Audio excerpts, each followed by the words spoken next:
Vraiment, année Oyo, je crois année à Makamba bien. Des fois, ils allaient qui bazomi tout na. Tous les mbaka banzem babatu. Ya biso kobima mukolo. Ah, o eza vangu. O eza Madine et JCC Matete. Madine les excellents. Amen. Amen. Vous savez, des fois, tu me souviens tout dans les excellents.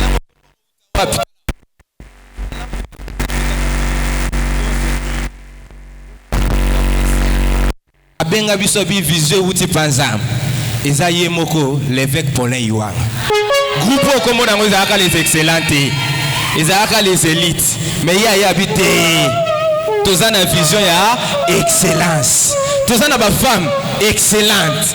Ma jeune excellent. Ma papa excellent. Donc vous pouvez faire ça là excellent. Donc nous sommes les excellents. Est-ce qu'on peut acclamer fort?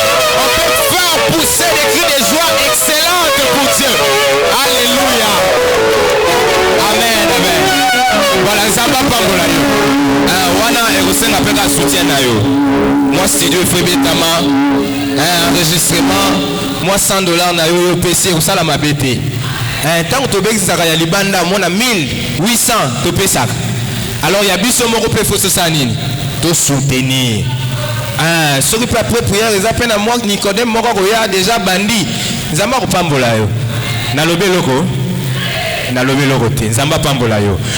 on appelle la chorale de maman bazo pousse on appelle bazo yembe la zambé vraiment toza kaka na attitude il y a combat les bons combats vraiment bazo pousse na ozo mettre la zambé maboko bien té s'il vous plaît cause à la jaloute soit dans la joie ils vont quand même chanter pour leur Dieu. Pendant que le maman sera en train de chanter, tu connais aussi la chanson, tu peux aussi chanter, participer, ou soit tu peux aussi les encourager aussi avec les acclamations, ça sera une bonne chose.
Amen.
la parole. Nous t'écouter, Seigneur. Ces moments, Seigneur, parlez-nous. Nous sommes devant toi, Seigneur, papa. Nous sommes approchés. Prions pour la parole. La parole, ça va sortir dans ce matin, ah oui. Que ce soit la parole. Prions pour la parole. Utilise ton service. Père éternel, Manifeste nous te recommandons la parole d'aujourd'hui. Bénis la parole dans le cœur de chacun. Bénis ta parole dans cette église. Au nom de Jésus-Christ. Amen. Est-ce que nous pouvons acclamer très fort pour le Seigneur?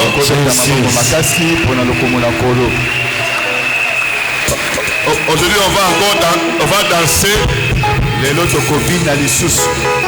On va danser avant d'écouter la parole.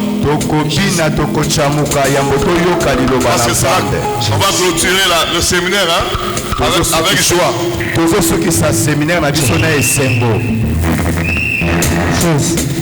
Jésus. Oh banzambe bele batondi mokili biso tokolisa mabilia Yesu Masiya azali mokonzi abengaka biso baleki na ye na mopengwa papa tokotanaka te esengo ezali tokomotana miso esengo. Est-ce que tu peux pousser les cris de joie? Oh banzambe bele. Alléluia. Yesu Masiya azali mokonzi abengaka biso baleki na ye na mopengwa papa tokotanaka te Alléluia. Sepela. Okolela na yo mama. Okolela na yo mama. Boya kosala. Kimokula na yo geya. Kimasi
sagesse. Alléluia. Amen. Alléluia. Amen. Il est vivant. Il est ressuscité. Il est digne d'être adoré. Amen. Il est digne d'être loué. Amen. Il est digne d'être célébré. Amen. Amen, amen. Amen. Je rends grâce à Dieu Napesi matondo na Nzambe qui a été avec nous depuis maintenant 2 semaines oyo tambolaki na biso ba poso mibale pour ce séminaire qui a pour thème combat, le bon combat. pona malakisi monene oyo wapi na mama na likambo monene bunda etumba ya malamu. Nous sommes aujourd'hui à notre dernier jour. Lelo tokomi na mokolo na biso ya suka. Je ne saurais pas répéter tout ce qui a été dit pendant 2 semaines, c'est beaucoup trop. Na kokokate kozongela maenyoso elobamaki na baposo mibale eleki ebele. Si quelqu'un qui n'était pas là veut le suivre, on m'a dit qu'il y a page YouTube de EJCC Central TV. Vous pouvez aller là-bas pour voir. Soko ezana moto azalaki na bisote asepeli kolanda malakisi to mate yango nyonso akoleka na nzela ya YouTube ya EJCC na kati yokokuta makambo nyonso. Je sais seulement que nous allons clôturer aujourd'hui. Nayebi eloko moko kaka ete tokosukisa bongo lelo. Je vais clôturer mais avec un sous-thème. Nakosukisa mosala kasi na sous-thème. La victoire elonga pour ceux qui aiment Dieu. Pona boyo balingi Nzambe. La victoire elonga pour ceux qui aiment Dieu. Pona boyo balingi Nzambe. Mes frères et sœurs, bandeko basi mibali, combattre le bon combat. Oyebi kobunda itumba malamu. Pendant toute la semaine, j'ai beaucoup plus expliqué. Na kati na poso mobimba na limbo la kibino mingi. Les personnes qui n'étaient pas en mesure de combattre le bon combat. Bato nyonso wapi bazaki na makoki te ya kobunda itumba ya malamu. Pendant tous ces gens, j'ai juste expliqué sur les frères et sœurs, les chrétiens qui ne sont pas capables de combattre le bon combat. Na lobelaki mingi likola bandeko mibali pe basi ba Kristo oyo bazana makoki te ya kobunda etumba ya malamu. Mais pour clôturer, je voudrais parler maintenant sur les véritables chrétiens qui sont en mesure de combattre le bon combat et de remporter la victoire. Kasi pona tosukisa lelo na kolobela sika wana ba Kristo oyo solo o bali na makoki ya kobunda etumba malamu pe kobima na elonga. Et dans mon sous-thème déjà, on sait comprendre que celui qui combat le bon combat, c'est le frère ou la sœur qui aime Dieu. Nous allons lire la Bible dans le livre de Jean chapitre 14, 23 à 24. Jean chapitre 14, verset 23 à 24.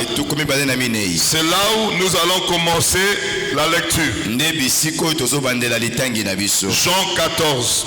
Jean 14, 23 à 24, lecture faite au nom de Jésus-Christ. Amen. Amen. Jésus lui répondit: si quelqu'un m'aime, il gardera ma parole, et mon Père l'aimera. Nous viendrons à lui, et nous ferons notre demeure chez lui.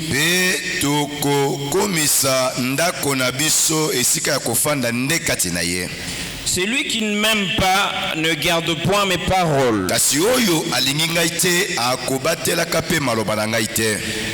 Et la parole que vous entendez n'est pas de moi, mais du Père qui m'a envoyé. epai na tata oyo atindi ngai. Parole du Seigneur. Amen. Nous pouvons nous asseoir. Tokoki na kofanda. On acclame pour la parole. Beti maboko pona diloba. La victoire Elonga pour ceux qui aiment Dieu. pona boy balingi nzambe. Mon frère, ma soeur, De komwasi mobali. dans le verset que nous venons de lire, Na talatala oyo tokotanga. c'est Jésus-Christ qui a répondu. Yesu Kristo nda yanoli. Il a dit ceci: Alobi boye. si quelqu'un m'aime, Soko moto alingi ngai. il gardera ma parole. Akobatelaka pe maloba na ngai.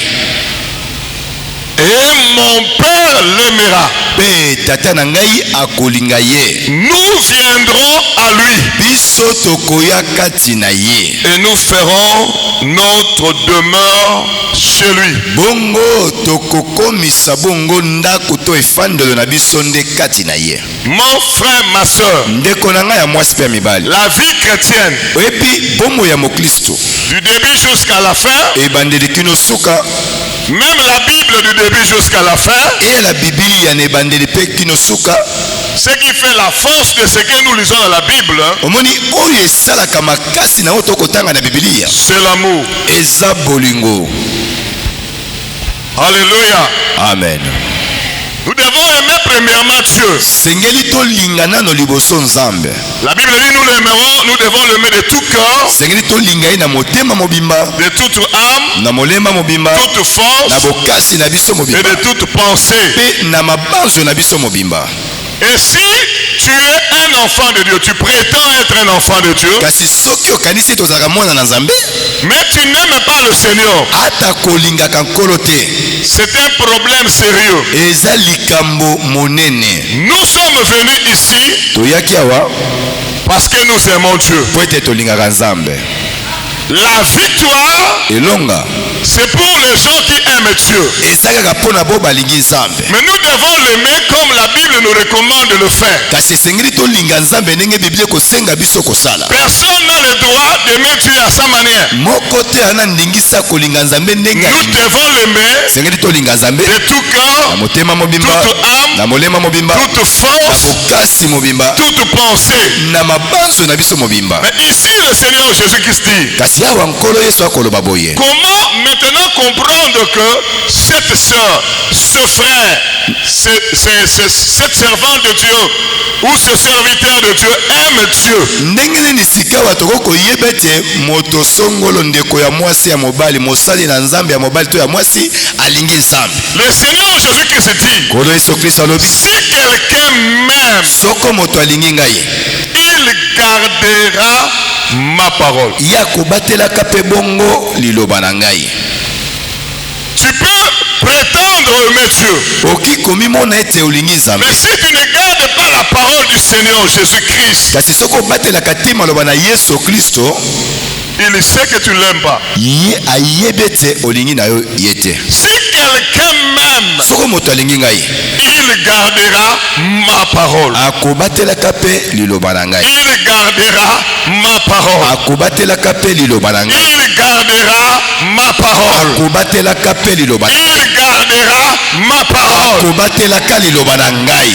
Frère bien-aimé, Ndeko molingami, cela veut dire quoi garder la parole? eli koloba nini kobatela liloba na nzambe? Cela veut dire il faut aimer la parole de Jésus-Christ. Sengeli nano olinga liloba na yesu kristo. Cela veut dire il faut obéir à la parole de Jésus-Christ. Sengeli ozala kotosa bongo na maloba na yesu kristo. Garder la parole, Kobatela c'est liloba obéir à cela. eza kotosa yango. Je vais vous dire la vérité. Nakoyebisa bino bosolo Dans ce temps de la fin, na batango ya suka oyo. la parole de Christ n'est plus aimée dans le cœur de beaucoup d'enfants de Dieu. maloba na kristo elingamaka susu te mingi na mitema na bato ebele. La preuve, Elembo yango oyo la saine doctrine, malakisi ya solo s'il faut chercher ça, so esengeli oluka yango dans le monde entier, na mokili mobimba. il y a très peu de prédicateurs Eza kaka na bateyi mokie qui prêchent la parole de Jésus-Christ. oyo bateyaka maloba na yesu Il y kristo. a très peu d'églises Eza na baeklezia mokie qui prêchent la parole de Jésus-Christ. oyo bateyaka maloba na yesu kristo. Il y a très peu de chrétiens Eza na bakristo mokie qui aiment la parole de Jésus-Christ. oyo balingaka liloba na kristo. Mais le Seigneur dit, Kasikola lobby. pour démontrer, pour qu'on puisse voir que tu aimes le Seigneur, c'est seulement si tu gardes sa parole. Si tu aimes aussi sa parole, si tu obéis à ta parole. Un jour le Seigneur était en train d'enseigner, une foule est venue. Ils ont écouté la parole du Seigneur et ils ont réagi en disant, cette parole est dure. Qui peut l'écouter? Le même jour, de la foule, ils sont restés un petit nombre. Ils n'ont pas supporté la parole de Christ. La Bible dit, au temps de la fin, plusieurs ne supporteront plus la parole. Beaucoup de gens vont abandonner même la parole de Christ pour suivre les doctrines des démons. Dans 1 Timothée chapitre 4, verset 1, la Bible dit, dans les derniers jours, bon nombre de gens abandonneront la foi. Et attendez, je vais lire ça pour ne pas vous donner ça contrairement à ce qui est écrit. Autrement, moi aussi je vais abandonner la parole. Pour que je ne tombe pas dans le piège. 1 Timothée chapitre 4 verset 1. Mais l'Esprit dit expressement que dans les derniers temps, quelques-uns abandonneront la foi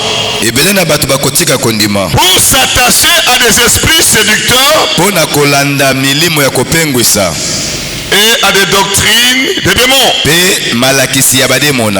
Si certaines personnes abandonnent la foi, ça veut dire qu'ils ont aussi abandonné la parole de Christ. Parce que la Bible dit la foi vient de ce qu'on entend, et ce qu'on entend vient de la parole de Christ. Si Jésus-Christ dit, pour qu'il puisse voir que tu l'aimes, tu dois garder sa parole. Dans ce temps de la fin, très peu de gens gardent la parole. Je prie Dieu.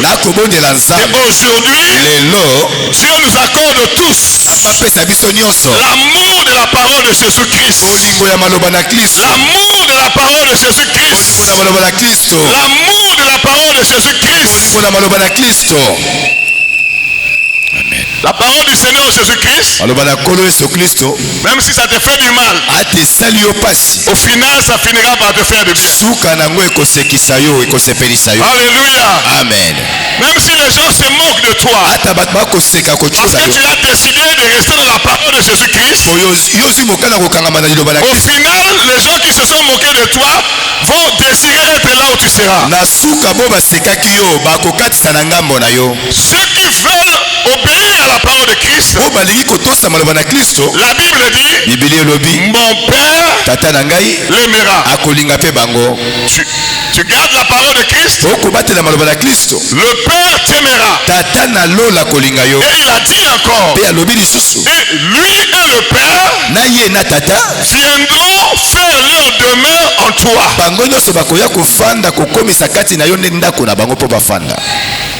Alléluia. Amen. Si Dieu a sa demeure en toi, c'est-à-dire, même si tu dors, il est toujours en toi. Tu te réveilles, il est toujours en toi. Tu es en voyage, tu deviens la demeure de Dieu. Et à ce moment-là, tous les combats qui reviendront, tu ne combattras pas seul. Tu combattras avec Dieu qui a fait de toi sa demeure. Écoutez bien aimé, parce qu'il y a d'autres combats qui arrivent, ça te trouve en train de dormir. Oui ou non? Très souvent même. Les combats arrivent, tu es en train de dormir. Mais celui qui a décidé de faire de toi sa demeure, il ne dort pas. Il ne sommeille pas. Pour combattre l'éventuel ennemi. Nous avons intérêt à être avec lui. Si quelqu'un garde ma parole, il est réellement avec Dieu. Notre église de Mbandaka,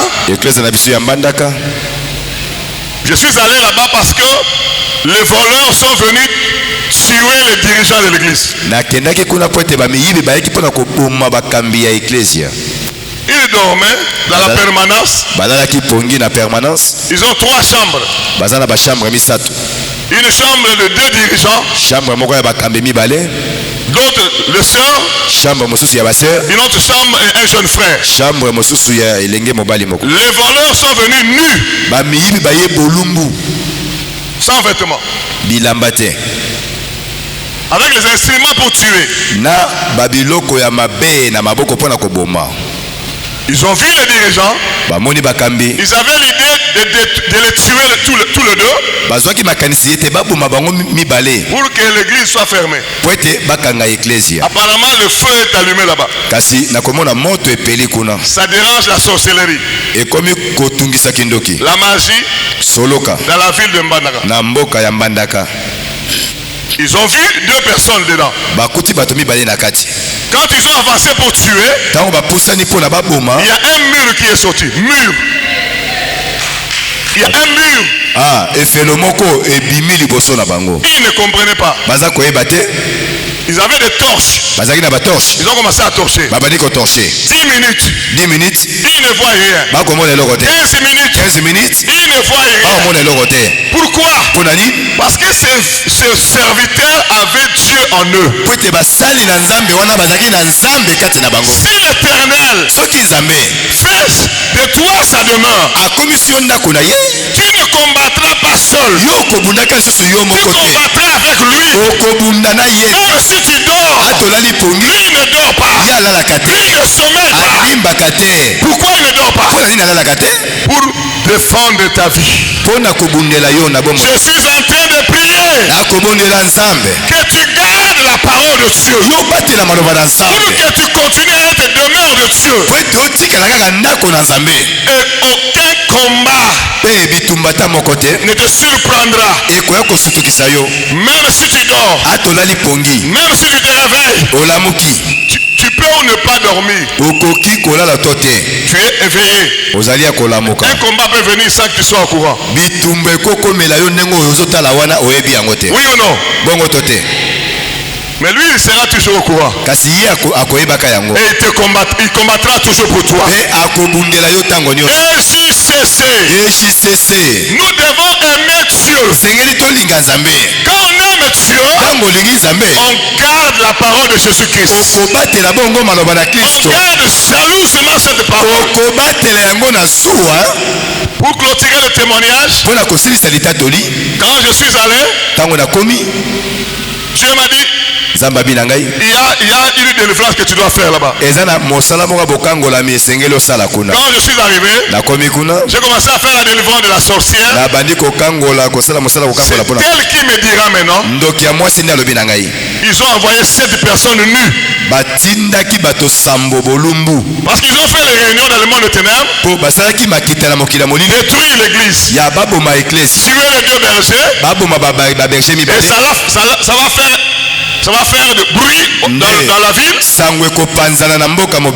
Et les mêmes sorciers qui sont venus tuer vont intoxiquer maintenant la police, l'État, pour que l'église soit fermée.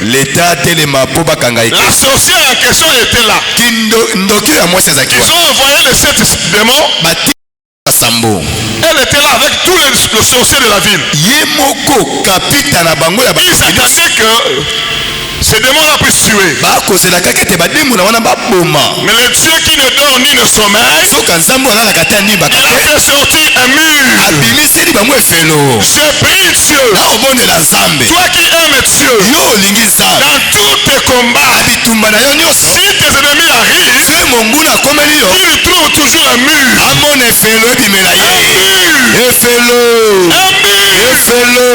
Au nom de Jésus. Mon frère, il dit mon père l'aimera. Alobi tata nanga akolinga ye. À celui qui garde la parole de Christ, le père tata t'aimera akolinga yo. Et ensuite il fera de toi sa demeure. La victoire, c'est pour ceux qui aiment Dieu. Quand Dieu fait de toi sa demeure, tu combattras avec Dieu. Et la Bible dit, avec Dieu, nous ferons des exploits. Et il écrasera nos ennemis. Nous sommes au mois de janvier. Je t'invite seulement à augmenter ton amour pour le Seigneur. Je t'invite seulement à garder la parole du Seigneur. Ton Dieu écrasera tes ennemis. EJCC.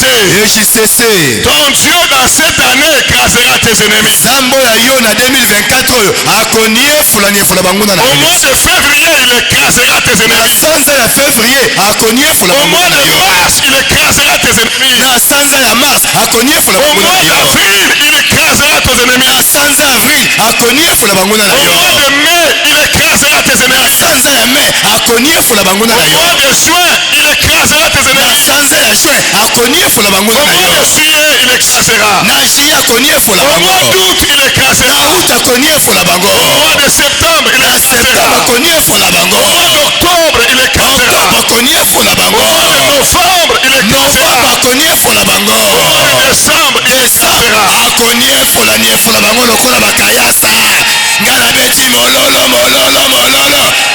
Nabakisi maboko makasi ata mwa mololo songi. Vous savez pourquoi je déclare ces choses? C'est comme des bombes que je mets dans chaque mois. Lorsque même si je ne suis pas là, j'ai déjà placé dans chaque mois des bombes. Quand tes ennemis viendront, ils seront écrasés. J'ai dit ils seront écrasés. Parce que tu es avec Dieu. Il a fait de toi sa demeure. Il n'est pas venu en tourisme. Il est venu pour confondre tes ennemis. Dieu est venu pour confondre tes ennemis. Communiqué très important. Il est venu pour confondre tes ennemis. Tes ennemis seront toujours confondus. Ils ont échoué. Ils échoueront toujours. Parce que tu as fait de Dieu ta demeure. Il ne faut jamais accepter que quelqu'un vienne t'enlever dans cette position-là de garder la parole de Christ.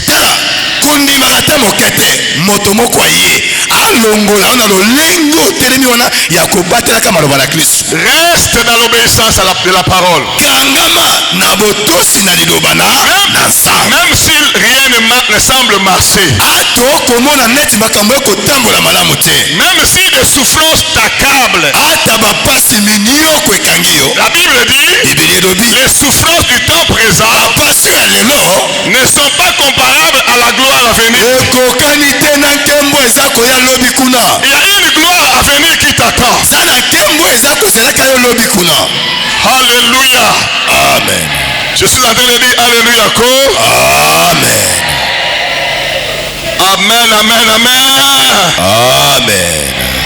Mon frère, ma soeur, je vais te dire la vérité. Nous avons enseigné beaucoup de choses ici. Nous avons enseigné sur les stratégies de l'ennemi qu'il faut comprendre. Nous avons enseigné sur le principe du combat. Nous avons enseigné aussi sur les armes à connaître. Nous avons enseigné sur beaucoup de choses. Mais si Dieu n'est pas avec toi, même si tu as la connaissance des stratégies, même si tu connais, je ne sais pas le principe, mais si Dieu n'est pas avec toi, tu vas échouer. Même si tu as toutes les armes, il faut d'abord accepter à ce que Dieu soit avec toi. Oui ou non? Vous savez pourquoi David réussissait toujours dans tous les combats? La Bible dit, il sortait et il réussissait toujours. Pourquoi? Parce que l'Éternel était avec lui. S'il a vaincu Goliath, parce que l'Éternel est avec lui. S'il a vaincu l'ours, parce que l'Éternel était avec lui. Il a vaincu le lion, parce que l'Éternel était avec lui. Il a vaincu tous ces armées-là. L'Éternel était avec lui. Toi aussi, demeure avec l'Éternel. Demeure dans la parole, dans l'obéissance de la parole de Christ. L'Éternel sera toujours là. Et la victoire sera toujours ton partage. Je dis la victoire sera toujours ton partage. Je dis la victoire sera toujours ton partage. Et cela au nom de qui? Et Jésus en roi. Au nom de qui? Alléluia. Amen. Je vais évoluer un peu. La Bible dit, si quelqu'un dit j'aime Dieu, mais qu'il n'aime pas son frère, celui-là est un menteur.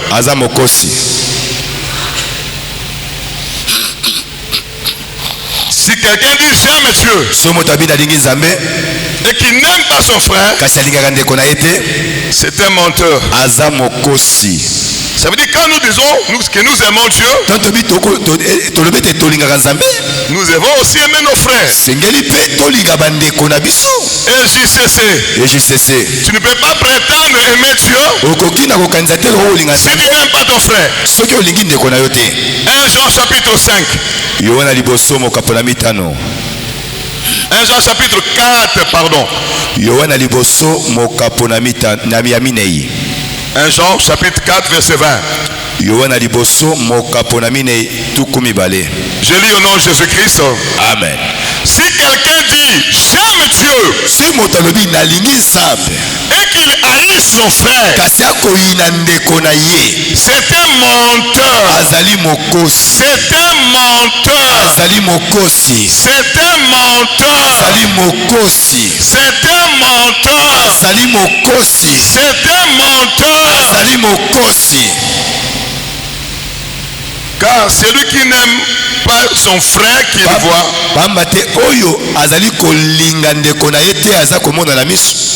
comment peut-il aimer Dieu qu'il ne voit pas? Là, c'est là où ça se complique. Le Seigneur dit, si quelqu'un dit j'aime Dieu et qu'il respire la haine contre son frère, il est un menteur. Donc il ment qu'il aime Dieu, en réalité il ne l'aime pas. Est-ce qu'il y a-t-il dans notre église les gens qui ne s'aiment pas? Moi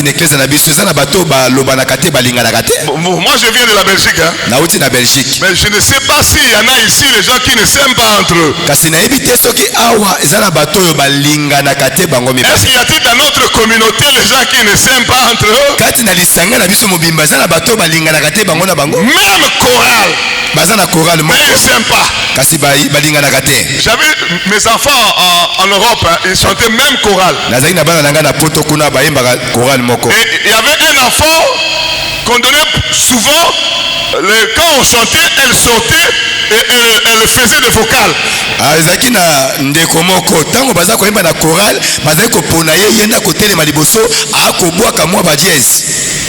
Il y avait une autre qu'on ne donnait jamais le micro pour faire ça. À ce moment-là, la guerre était déclenchée. Elle ne disait rien. Mais ça gonflait là-dedans. Pourquoi on donne seulement le micro à lui et non pas à moi?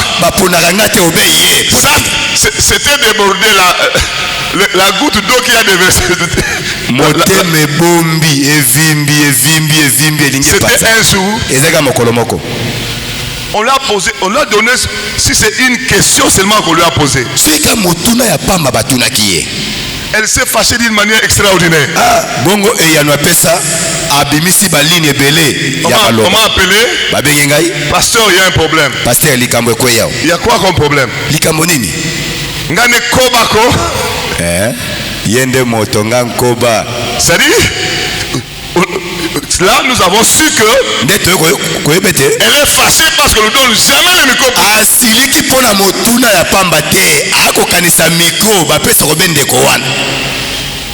Est-ce que vous êtes là?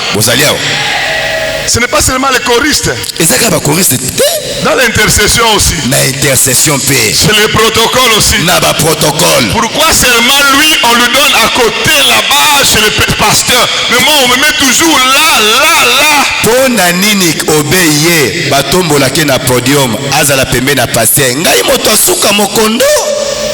Qu'est-ce que j'ai fait pour mériter le fond là-bas? Vous êtes à l'église, vous êtes en train de prier. Vous dansez. Il y a des gens qui ne s'aiment pas dans les églises. Oh, la Bible dit, si nous disons nous aimons Dieu et que nous ne nous aimons pas notre frère, d'abord nous sommes menteurs. Et le père des mensonges c'est qui? C'est le diable. Si tu es ici et que tu respires la haine contre ton frère, contre ta soeur, à l'église, même en dehors de l'église, écoute ce que la parole dit. Tu prétends aimer Dieu, et Dieu trouve que tu es un menteur. Les menteurs n'hériteront pas la vie éternelle. Les menteurs ne marcheront pas avec Dieu. Nous connaissons l'histoire d'Ananias et Saphira. Ils sont morts parce qu'ils étaient menteurs. Le menteur, ce n'est pas celui-là. Et le Seigneur Jésus-Christ reviendra chercher. Il viendra chercher les gens qui sont dans la vérité et non le mensonge. Est-ce que vous savez que Jésus-Christ revient bientôt? Est-ce que vous savez que Jésus-Christ revient bientôt? Alléluia. Amen. Balancez un peu nos mains. Comment on peut dormir à cette heure? Il faut refuser ça au nom de Jésus-Christ. Au nom de qui? On refuse le sommeil. Au nom de qui? Écoutez, Dieu trouve que tout enfant de Dieu qui n'aime pas son frère, il trouve qu'il est menteur. Ça va encore plus loin.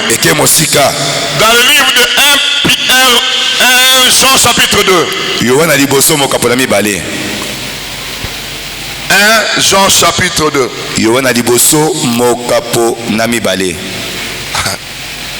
Ce que je vais lire encore, c'est plus grave.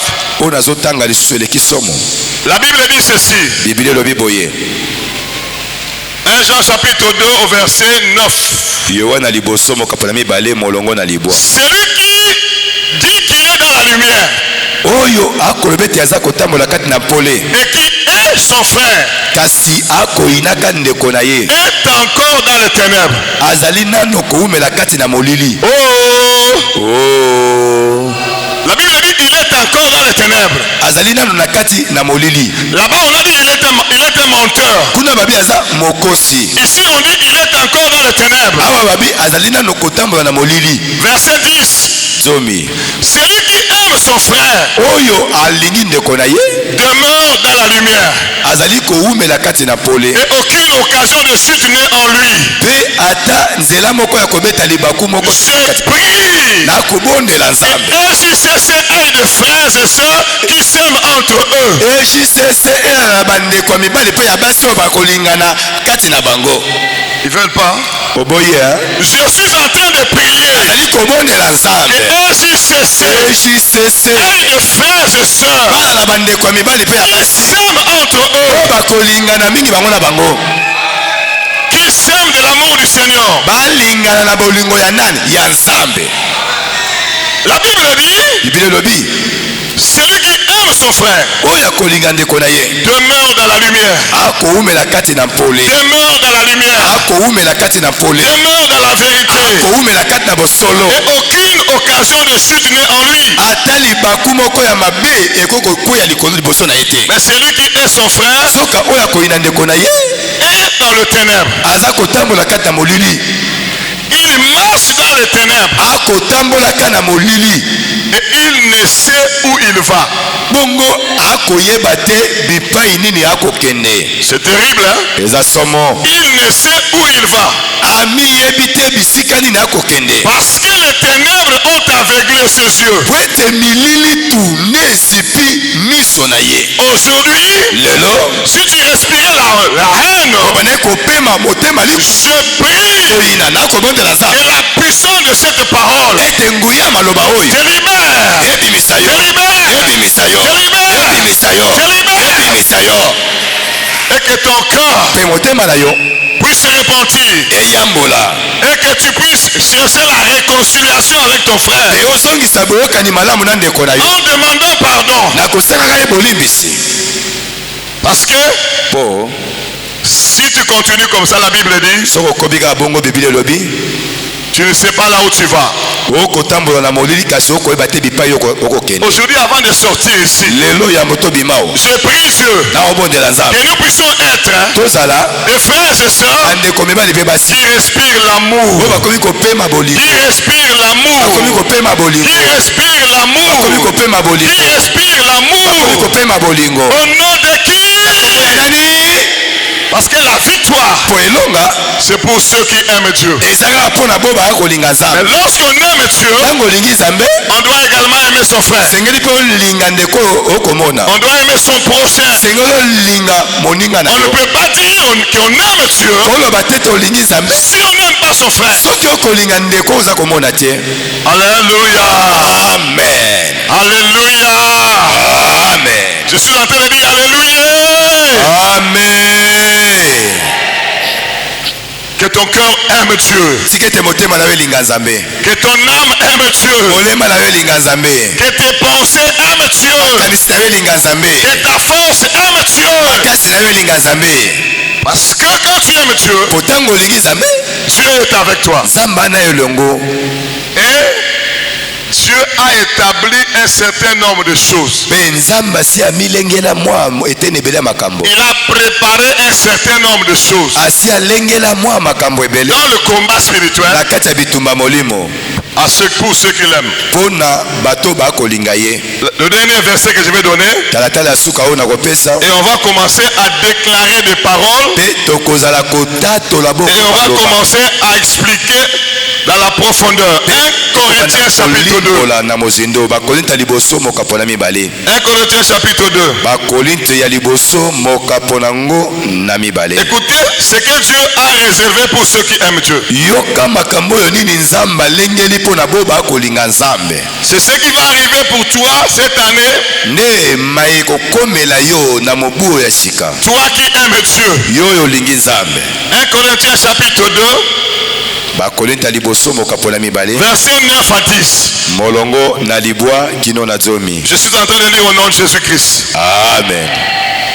Mais comme il est écrit, kasi lokole komama, ce sont des choses ezali bongo makambo que l'œil n'a point vu, oyo liso na moto etikala komona te, que l'oreille n'a point entendu, wapi litoi na moto etikala koyoka te, qui ne sont point montés au cœur de l'homme, pe etikala komatata mokete na motema na moto, des choses que Dieu a préparées makambo oyo nzambe asila kolengela pour ceux qui l'aiment, pona boyo balingi pour ye, ceux qui l'aiment, pona boyo balingi ye, pour ceux qui l'aiment, pona boyo balingi ye, pour ceux qui l'aiment, pona boyo balingi ye, pour ceux qui l'aiment. pona boyo balingi ye.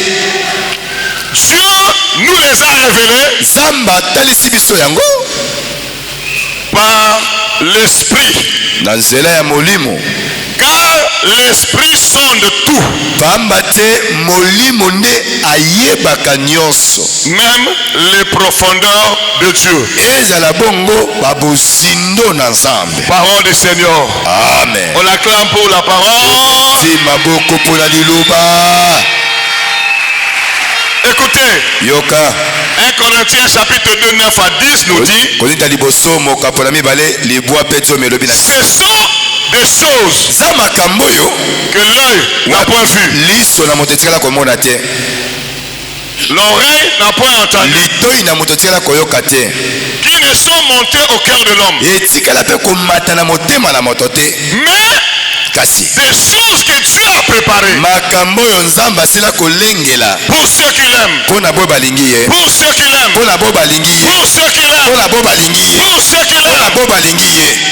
Écoutez, yoka dans le combat spirituel, na bitumba na molimo ko tu veux combattre le bon combat, oko kobunda bitumba malamu, sache que pour ce combat-là, yebe te mpona oyeteli bitumba Dieu a préparé des choses nzambe asi alengela makambo pour ceux qui l'aiment, kaka mpona boyo balingi ye, que l'œil n'a point vu, wapi liso ya moto etikala komona te, que l'oreille n'a point entendu, litoi na moto etikala koyoka pe, des choses qui ne sont montées au cœur de l'homme, makambo oyo etikala komata na motema na moto te, mais que Dieu a préparé. wapi nzambe asi alengela. Je vais t'informer, EJCC, akomemela yo sango que EJCC ton Dieu que tu aimes omoni nzambe oyo a olingi déjà préparé des choses, asi alengela a makambo, déjà préparé des choses, asi alengela makambo, des choses que l'œil n'a point vues, makambo oyo liso etikala komona te, des choses que l'oreille n'a point entendues, makambo oyo litoi etikala koyoka te, même les choses que tes ennemis n'ont pas vues, ezala banguna na yo batikala komona yango te, et les choses que tes ennemis n'ont point entendues. makambo oyo banguna batikala Il koyoka a te, préparé ça. nzambe asi alengela Ça yango va kala, commencer avec toi. ezobanda kaka na yo Je dis, elongo, ça va commencer avec toi. nzambe ezobanda na yo elongo, Je répète, ça va commencer avec songe toi. ezobanda na yo elongo,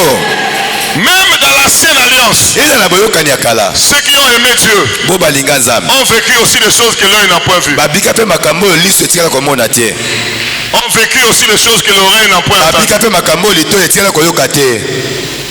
Imaginez quand Moïse partait avec les enfants d'Israël devant la mer rouge. kanisa ntango moshe abandaki kotambola na isalaele liboso na mai monene, Et derrière, il y avait les ennemis. nsima na bango banguna na bango, Ces ennemis-là, banguna na bango wana depuis qu'ils sont nés, uta babotama ils n'ont jamais vu la mer se séparer en deux. nano batikala komona mai ekabwani mibale te, Mais Dieu a commencé à faire voir ça à Israël. nzambe abandi kotalisa yango nano liboso na isalaele, Tes ennemis aussi, oyebi banguna na yo mpe puisque tu aimes Dieu, lokola yo olingi nzambe ils verront dans le combat baomona na des bitumba choses qu'ils n'ont jamais vues, makambo oyo liso des choses qu'ils n'ont jamais entendues, makambo oyo litoi etikala koyoka qui ne te, peuvent monter dans le cœur de l'homme. nano emata na motema na moto Dieu va te, commencer cela nzambe azobanda avec yango toi. na yo elongo, Avec toi. na yo elongo, J'ai dit avec toi. nalobi na yo, J'ai dit avec nalobi toi. na yo.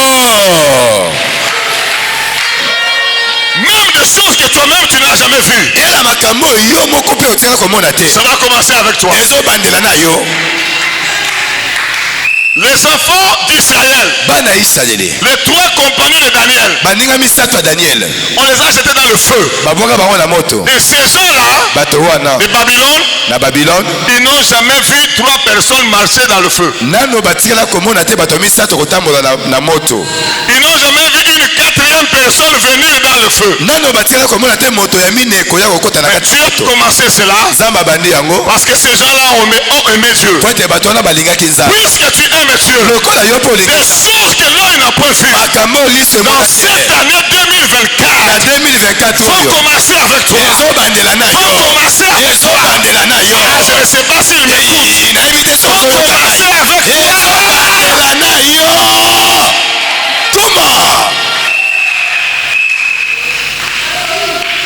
Mon frère, je ne sais pas si tu comprends que quand je parle comme ça, il y a également le Saint-Esprit qui commence à enlever les obstacles dans la vie des gens.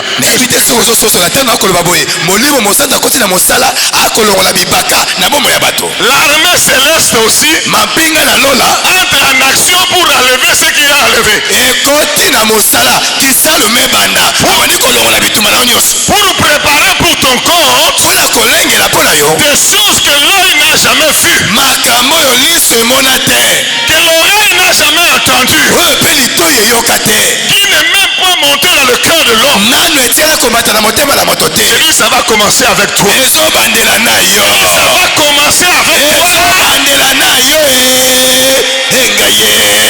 Puisque tu aimes Dieu, ça va commencer avec toi. Je dis, ça va commencer avec toi. Marie, mère de Jésus-Christ, elle était fiancée à Joseph. On est venu dire à Marie, tu deviendras enceinte. Tu enfanteras un fils. Aujourd'hui, quand j'étais en train de méditer, Marie pose la question. Je suis vierge. Comment cela se fera-t-il? Mais en principe, elle pouvait dire, je suis fiancé. Qu'est-ce qui va arriver avec mon fiancé? Elle dit, je suis vierge. C'est-à-dire, elle était déjà prédisposée à ce que la parole de Dieu s'accomplisse dans sa vie. Elle n'a même pas fait cas du côté fiancé qui va déclencher des problèmes. Une chose que l'œil n'a pas vue a commencé avec Marie. A commencé avec Marie. Parce que elle aimait Dieu. Elle aimait la parole de Dieu. Est-ce qu'il y a-t-il quelqu'un qui aime la parole de Dieu ici? Il n'y a que 12 personnes, tous les autres n'ont pas répondu. Est-ce qu'il y a-t-il quelqu'un qui aime la parole de Jésus-Christ ici? Puisque tu aimes la parole, tu aimes Dieu, les choses que l'œil n'a pas vues. Je viens de ce côté-ci. Les choses que l'œil n'a pas vues, l'oreille n'a pas entendu, qui ne sont montées au cœur de l'homme, vont commencer avec toi. Avec toi.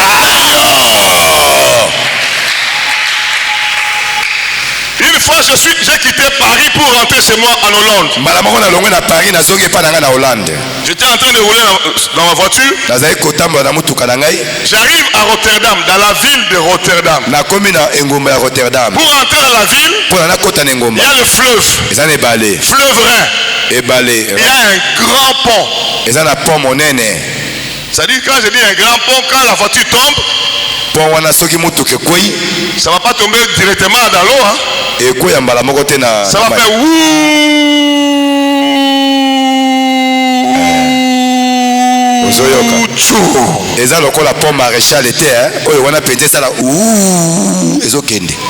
c'était vers 1h du matin. J'arrive là, j'ai eu un sommeil, je ne sais pas si c'est de l'envoûtement ou quoi, je ne sais pas. J'ai dormi si c'est 10 fois en route. J'arrive là, je m'arrête, je mets de l'eau froide. C'était en hiver. Je reprends la route pour entrer dans le pont. Je me suis endormi. Au volant. Na volant na ngai. J'ai traversé le pont. Na katisa pont wana. De l'autre bout jusqu'au l'autre bout. Na ngambo na oyo pona naleka na ngambo mosusu. Je dormais. Naza kolala pongi. Jusque là. Kino na kokatisa na ngambo. Mon frère. Ndeko. Quand je venais, maman Fifi m'a appelé. Chérie, je suis en train de prier, j'ai vu un esprit de mort qui te poursuit. Moi-même, quand je somnolais comme ça, au volant, j'ai vu un cercueil. Moi-même, je fermais les yeux comme ça, je vois un cercueil. Au nom de Jésus-Christ. Mais je me suis endormi. J'ai traversé un pont de plusieurs. À ce moment-là, le Dieu qui demeure à moi, il a pris le volant lui-même. Il a pris le volant lui-même. Vous voulez la mort de mon serviteur? Non. Vous verrez les choses que l'œil n'a point vu. Vous verrez les choses que l'oreille n'a point entendu. Quelqu'un qui s'endort, il traverse le pont. Jusque là. Alléluia. Amen. Dans le combat spirituel, il faut cesser à être avec Dieu. Il te fera voir des choses que l'œil n'a point vues, les choses que l'oreille n'a point entendues, les choses qui ne sont montées au cœur de l'homme. Il va commencer avec toi. J'ai dit il va commencer avec toi. J'ai dit il va commencer avec toi. Cette année, il faut que tes ennemis voient des choses qu'ils n'ont jamais vues.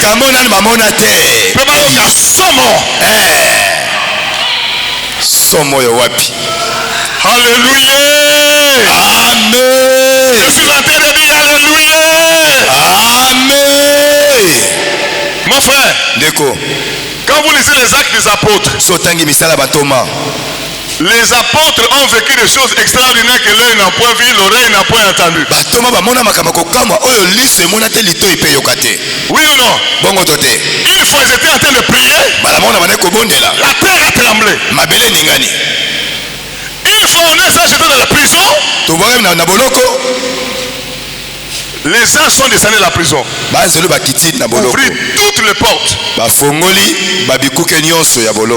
que nous ne pouvons pas vivre ces choses-là aujourd'hui? Oui ou non? Est-ce que nous pouvons vivre ces choses-là aujourd'hui encore? Que l'œil n'a pas vu, que l'oreille n'a pas entendu, dans ce combat spirituel, pour que tes ennemis puissent décider, non, je n'irai plus attaquer celui-là. Non, je n'irai plus attaquer celui-là. Parce que je vois des choses que l'œil n'a jamais vues. Je vois des choses que l'oreille n'a jamais entendues. Des choses qui ne sont montées au cœur de l'homme. Je le vois quand je vais attaquer celui-là. Jésus-Christ est Seigneur. Alléluia. Amen. Je suis en train de dire alléluia. Amen. Et la Bible dit, Dieu lui-même a préparé ces choses pour ceux qui l'aiment. Est-ce qu'il y a quelqu'un qui aime Dieu ici? Est-ce qu'il y a quelqu'un qui aime Dieu ici? Que ces choses que Dieu a préparées soient ton partage. Soit ton partage. Soit ton partage. Soit ton partage. Que dans le combat qui viendra, que Dieu déclenche les choses que tu n'as jamais vues. Vous savez, un autre combat peut venir. Mais Dieu te dit, dans ce combat-là, il faut seulement adorer. Oui ou non?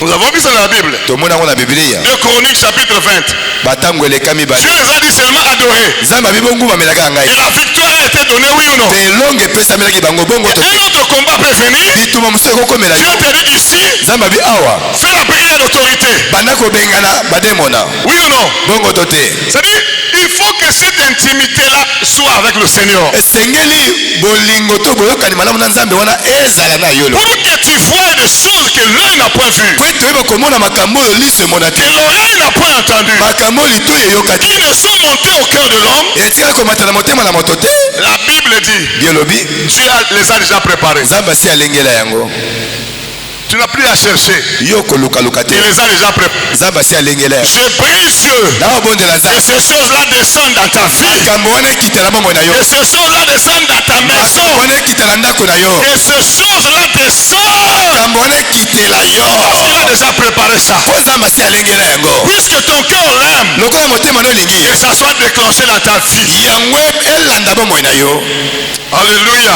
amen Parmi les choses que Dieu a préparées, kati na makambo oyo nzambe alengela ce ne sont pas seulement les choses de la terre. ezaka makambo ya mokili oyo ase La te meilleure des choses qu'il a préparées, ya kitoko koleka nzambe c'est le alengela royaume de cieux. eza bokonzi ya Le likolo royaume de cieux. bokonzi ya likolo Il a dit, alobi je m'en vais vous préparer ate une kobongisela bino place. bisika Oui ou non? bongo to te Parmi les choses qu'il a préparées, kati na biloko la alengela meilleure des choses, oyo eleki nyonso c'est le royaume de cieux. eza bokonzi ya likolo Le royaume de cieux. bokonzi ya likolo Bon, balika ya mabele. ah bolinga Je dis, c'est le royaume de cieux. bokonzi ya likolo C'est le royaume de cieux. bokonzi ya likolo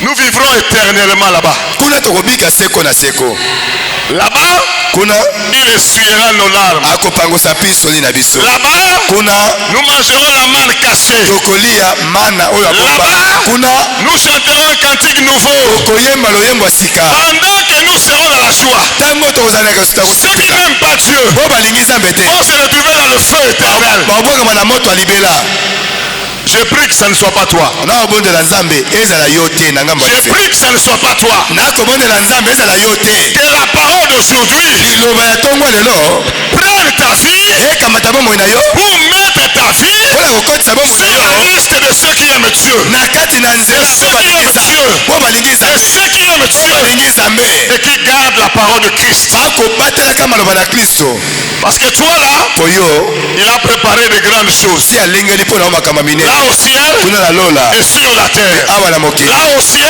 Lola. et sur la terre. awa na mokili Là, il t'a préparé une vie éternelle kuna abombeli bomoi ya seko dans le royaume de cieux. na bokonzi ya likolo Et ici sur terre, awa na mokili il a préparé tout ce qu'il faut alengeli mpo na yo nyonso ebongi pour que tu sois victorieux po ete yobima molongi dans le combat na spirituel. bitumba na yo ya molimo Tes ennemis échoueront. banguna no bakokweya Je dis tes ennemis échoueront. banguna no bakosambwa bakokweya liboso na Je yo répète, ils échoueront. banguna na bakokweya Ah là, ok, amen, à bien. boyi Tes ennemis échoueront. banguna na bakokweya liboso na yo Je dis tes ennemis banguna échoueront. na yo bakokweya Je répète, tes ennemis banguna na yo échoueront. bakokweya Échoueront. bakokweya Échoueront. bakokweya La victoire kolonga dans le combat, na bitumba c'est pour nous qui aimons Dieu. eza mpo na biso tolingi nzambe Parce que nous n'allons pas combattre seuls. mpo tokobunda biso moko te Avec lui, elongo na ye il dit ceci. alobi boye 1 Corinthiens chapitre 2, koyinta liboso mokapo na mibale au verset 10. eza nango ya zomi Je vais expliquer le verset 10. nakolimbola molongo na zomi Il nous a préparé des choses, nous qui l'aimons. alengeli mpo na biso tolingi ye makambo Qu'est-ce qu'il dit au verset 10? alobi nini na molongo na zomi Dieu nous les a révélés. nzambe aye kofongolela biso yango Ces choses-là, makambo wana que l'œil n'a point vu, oyo liso emona te que l'oreille n'a point entendu, litoi eyoka te qui ne sont pas montés au cœur de l'homme. emata mpe na motema na moto te Dieu nous les a révélés nzambe aye kofongolela biso yango par le Saint-Esprit. uta na molimo santo Dieu nous les a révélés. nzambe aye kofongolela biso yango Ces choses-là se révèlent en nous makambo wana ekofongama epa na biso par le Saint-Esprit. uta na molimo santo Voilà pourquoi quelqu'un qui aime Dieu, tati na moto alingi nzambe Dieu le remplit de l'Esprit. nzambe atonisaka emeke na molimo Oui ou non? bongo to te Quelqu'un qui n'aime pas Dieu, oyo alingi nzambe te il attriste l'Esprit. ayokisaka molimo na nzambe Mais mawa quelqu'un qui aime Dieu, oyo alingi nzambe Dieu le remplit Quand il demande, oui ou non? Vous voulez que je vous donne un verset encore? Quelqu'un qui aime Dieu, Dieu lui remplit de l'esprit, oui ou non? Alléluia. Amen. Il nous a révélé ces choses-là par le Saint-Esprit. Nous ne devons pas négliger le Saint-Esprit. Les choses qui nous donnent la victoire dans la guerre, dans le combat, Dieu nous les révèle par le Saint-Esprit. Et JCC, nous allons combattre le bon combat cette année. Ne négligeons pas le Saint-Esprit. Les choses qu'il faut pour que nous puissions vaincre dans le combat, Dieu nous les révèle par le Saint-Esprit.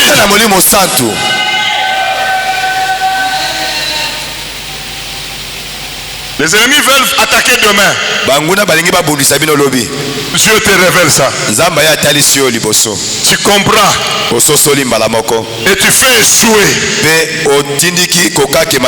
Nous connaissons l'histoire d'Élisée quand il était en train de déjouer les attaques des Syriens.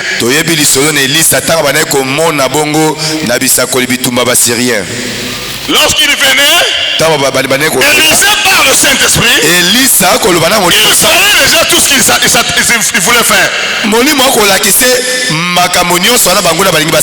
Cette victoire que Dieu a préparée, ces choses que Dieu a préparées, pour que nous soyons toujours victorieux dans le combat, il nous le révèle par le Saint-Esprit. Que le Seigneur t'accorde la révélation de l'Esprit. Qu'aucun combat ne vienne te surprendre. Qu'aucun combat ne vienne te surprendre. Que le Saint-Esprit te révèle toujours. Que le Saint-Esprit te révèle toujours. Que le Saint-Esprit te révèle toujours. Mon frère, un jour j'étais en train de faire la délivrance d'une sorcière en Hollande. Est-ce que nous sommes là?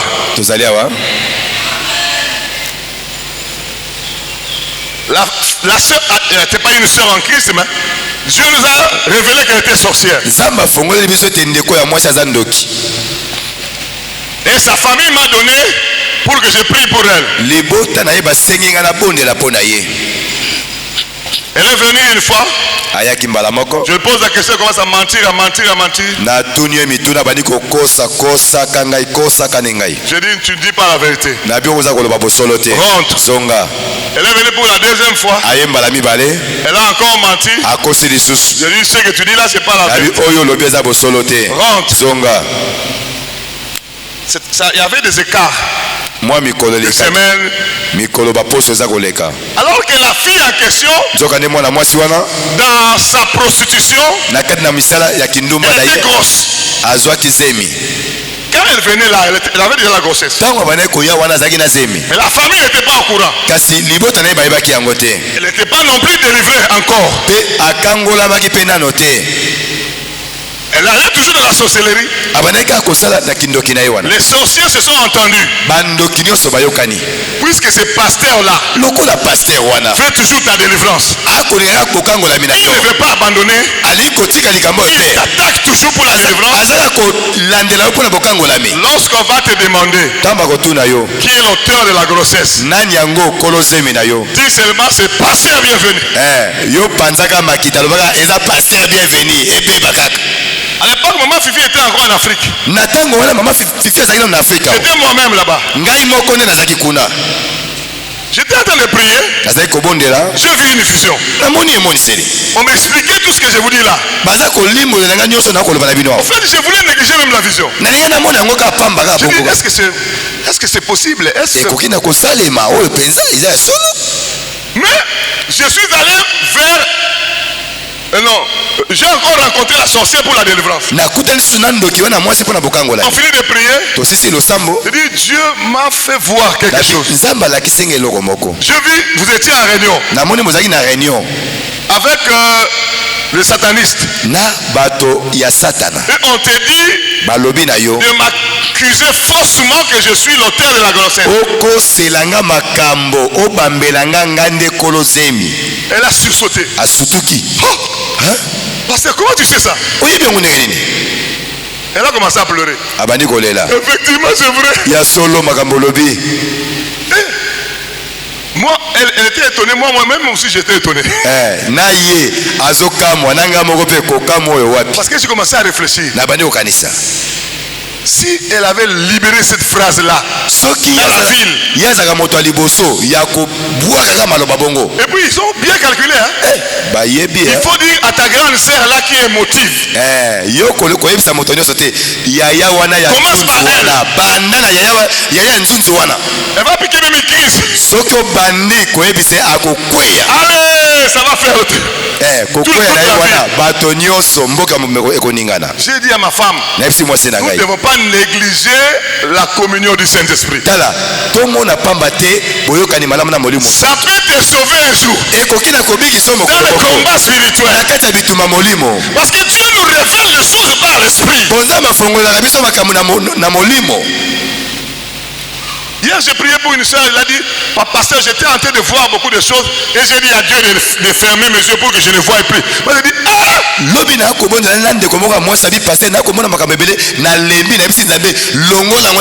elle voyait beaucoup de choses. Elle dit, je ne vais pas voir. Moi, j'ai dit, tu sais pourquoi Dieu a ouvert ça? Tu sais combien de gens vont dans les montagnes prier pour que Dieu leur ouvre les yeux? Que Dieu te révèle les choses cachées par le Saint-Esprit. Des choses que l'œil n'a pas vues, que l'oreille n'a pas entendues, qui ne sont pas montées au cœur de l'homme. Que Dieu te révèle par le Saint-Esprit. Alléluia. Amen. Et j'ai réussi à ramener la sœur dans la délivrance. Elle est devenue sœur en Christ jusqu'aujourd'hui. À cause du fait que j'ai vu ça. Sinon ça allait capoter dans la vie. Un jour, je dis à maman Fifi, à l'époque où j'étais en Afrique,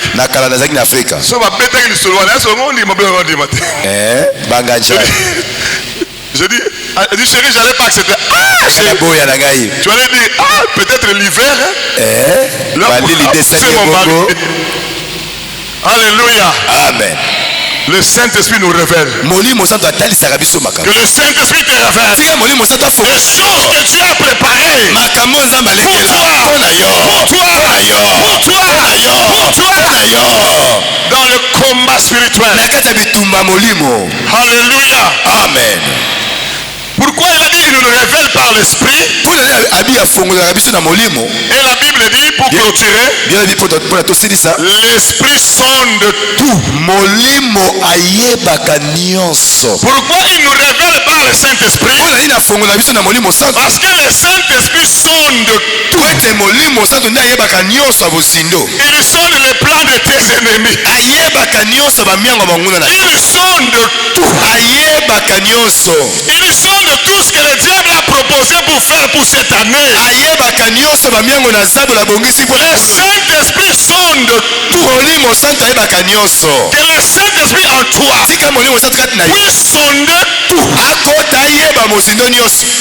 Ah, je ne sais pas s'il a entendu. Il dit que le Saint-Esprit en toi puisse sonder tout.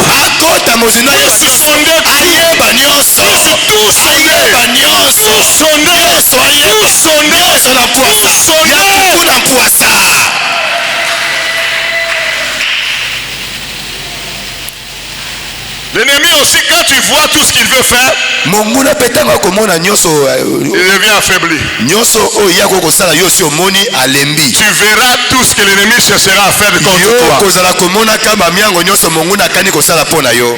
Oh. Je dis, tu verras tout ce que l'ennemi est en train de chercher Yo à faire kozala contre toi. komona kama bongisi nyoso monguna ya mabe pona yo.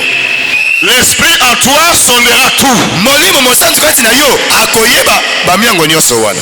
L'esprit sonde tout. Molimo yebaka nyoso. Même les profondeurs de Dieu. Ela oizali bongo babosindo ya Nzambe. L'esprit sonde Molimo même yebaka les profondeurs de Dieu. ela babosindo na Nzambe. Je suis en train de prier Akobolela que Nzambe. le Saint-Esprit Molimo santu puisse t'amener amema yo à sonder koyeba les profondeurs de Dieu. bosindo nyonso na Nzambe. Amen. Dans ce combat spirituel, Na bitumbu ya molimo je suis en train de prier akobondela que Nzambe. le Saint-Esprit Molimo santu t'amène amema yo à aller sonder okende koyeba les profondeurs de Dieu. bosindo na Les Nzambe. profondeurs de Dieu. Bosindo na Nzambe. Que le don que Dieu t'a donné, Makabo Nzambe apesa yo. le Saint-Esprit l'amène dans les profondeurs de Dieu. Molimo santu amema yango na mosindo na Que le Nzambe. ministère que Dieu t'a donné, Ntombo Nzambe apesa yo wana. que le Saint-Esprit l'amène dans les profondeurs de Dieu. Kotisa na bosindo na Nzambe. Le combat qui arrive là, Omoni bitumbu ekokomela yo. que le Saint-Esprit t'amène Molimo santu amema yo. dans les profondeurs de Dieu. Kotisa na bosindo na Les Nzambe. profondeurs de Dieu. Kotisa na bosindo na Les Nzambe. profondeurs de Dieu. Bosindo na Nzambe. Tu vaincras l'ennemi toujours. Na bongo kolonga mongona tango nyonso. Tu écraseras l'ennemi toujours. Yo kozala koniefolaka moto na mongona. Puisque tu aimes Dieu, Lokolo olingi Nzambe. il t'accorde la victoire dans tout combat. Akopesa yo elonga na bitumbano nyonso. Dans le combat de ta propre vie, Na bitumbu etali bomoi na yo. il t'accorde la victoire. Akopesa yo elonga Dans le combat de ta famille, na bitumba libota na yo. il t'accorde la victoire. Akopesa yo elonga Dans le combat de ton église, bitumba eklezia na il yo. t'accorde la victoire. Akopesa yo Dans le elonga combat de ton mariage, bitumba libala na il yo. t'accorde la victoire. Apesa yo elonga Parce que tu l'aimes. po ete olingi ye. Continuons à aimer Dieu. Kobaka kolinga Nzambe. Continuons à aimer Dieu.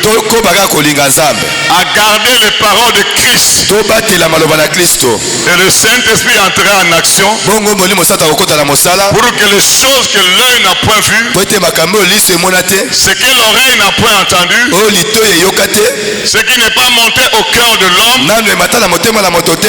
les choses que Dieu a préparées pour ceux qui l'aiment, Makambo Nzambe alengela mpo na bo balingi ye. nous soient révélées par le Saint-Esprit. Efungwamela biso na molimo. Nous soient révélées par le Saint-Esprit. Efungwamela biso na molimo santu. Nous soient révélées par le Saint-Esprit. Efungwamela biso na molimo santu. Nous soient révélées par le Saint-Esprit. Efungwamela biso na molimo santu. Mon frère, Ndeko, mon dernier témoignage pour clôturer. litatoli asuka mpona tosilisa. Un jour, j'ai quitté l'Allemagne en voiture, Mokolo moko nalongwe na Allemagne na mutuka. dans une ville qu'on appelle Cologne. Na mboka moko Colombe. Je rentrais chez moi en Hollande. Naozonga epai na nga na Hollande. Je suis allé prêcher dans un deuil d'un ami pasteur. Nake kotia na matanga ya moninga moko pasteur. Tellement j'ai pas dormi. Lokola nalalaki Et toki le te. matin, je prends le véhicule. Na tongo nalamuki na C'était mutuka. encore en hiver. Tozali nano na ntango ya elanga. Et en hiver, ça fait très froid. Na elanga wana eza malili makasi. Et on a tendance à mettre beaucoup de chauffage.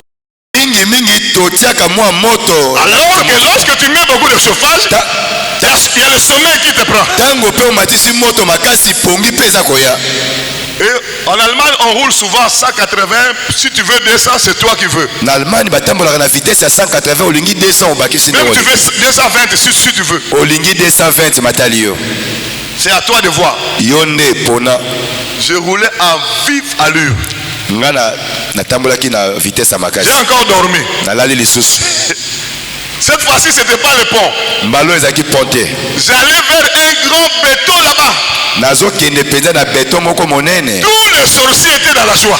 Bandoki nyonso bakobeta Cette fois-ci, c'est fini. baza koyemba penza. Mon frère, Ndeko. j'entends la voix de Dieu comme vous m'entendez comme ça. Naki mongongo na Nzambe ndenge oza koyoka mongongo na nga boye. Bienvenue. Bienvenue. Réveille-toi. Lamuka e.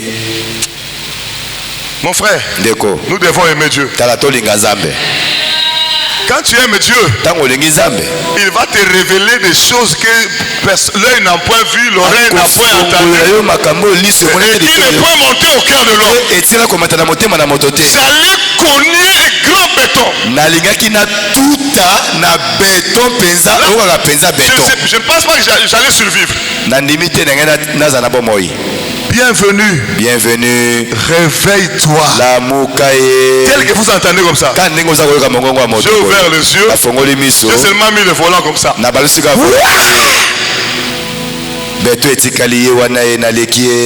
Je suis allé plus loin là-bas.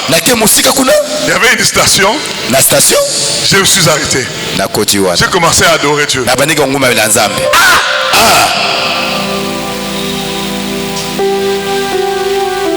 Quel grand amour.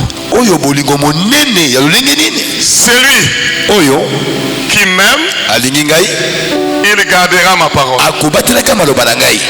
Mon Père l'aimera. Que l'amour de Dieu soit avec toi. Que l'amour de Dieu soit avec toi. Que l'amour de Dieu soit avec toi. Il te révèle des choses que l'œil n'a pas vues, que l'oreille n'a pas entendues, qui ne peut monter au cœur de l'homme. Dans cette année 2024, et que tu sois plus que vainqueur. Au nom de Jésus-Christ. On acclame le Seigneur.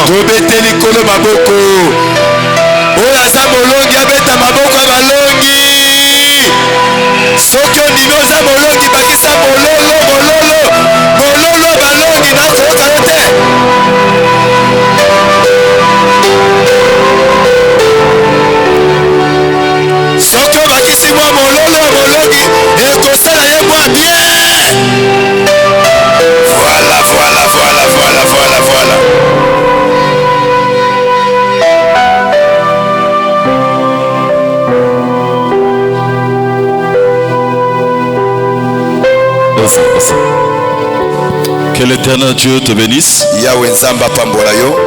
J'aimerais que nous puissions prier par rapport à la parole que nous venons d'écouter.